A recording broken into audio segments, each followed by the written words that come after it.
Cette ferme, elle a pour but de nourrir les collégiens. Il y a 30 000 repas servis par jour au niveau des collèges. Nous, à la métropole, on a uniquement la compétence de 36 collèges. Sur ces 36 collèges, ça représente à peu près 10 500 repas. Et donc, c'est 10 500 élèves qui vont bénéficier des légumes de la ferme. Alors moi, avant, j'étais maraîcher indépendant à mon compte, mais aujourd'hui, je suis salarié de la métropole. On cultive tous les légumes qui sont dits locaux, donc ça va de la betterave, carottes, pommes de terre, à de la tomate, aubergine, poivron, melon, voilà.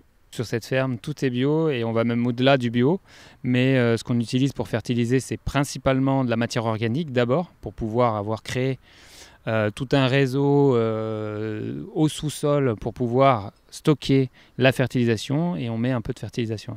Tourteau de ricin, il y a de la fiente de volaille, de la fiente de mouton.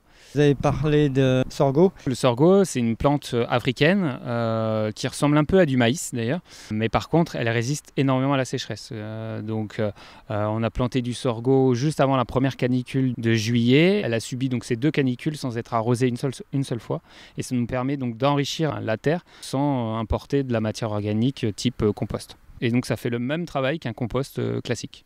L'avantage, c'est l'économie d'eau, c'est l'économie de pétrole, parce que par exemple, il faut prendre par exemple les épluchures de pommes de terre de nos collèges, il faut les transporter dans un centre de compostage. De ce centre de compostage, il faut brasser énormément les andins. Ensuite, il faut le transporter jusqu'ici, et nous, on le transporte jusqu'à la terre.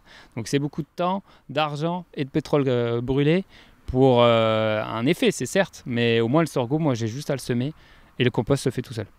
Comme vous avez vu, je suis quand même assez passionné par ces couverts végétaux parce que ça nous apporte minéraux, nourriture, tout ça sans quasiment aucun effort.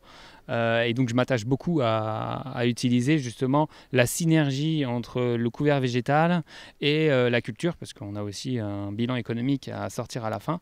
Et donc pour tout ça s'allie et que ces additions fassent des multiplications et qu'on arrive vraiment à s'en sortir économiquement. Voilà.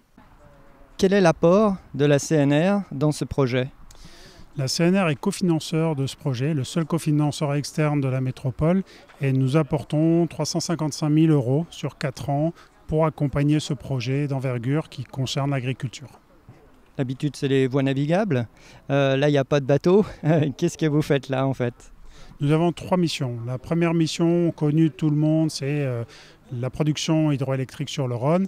C'est aussi la navigation avec les écluses, avec le monde portuaire. Mais il y a aussi un domaine qui est un peu moins connu, c'est l'irrigation.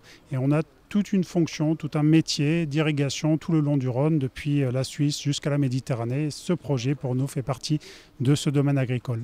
Un projet qui, pour moi, a du sens parce qu'à la fois, c'est un projet agricole, mais c'est un projet aussi pour aider et développer les nouveaux agriculteurs, et c'est aussi un projet pour nos jeunes, les jeunes générations, et on a besoin de les acculturer sur la question de la nourriture, sur la question de la production agricole.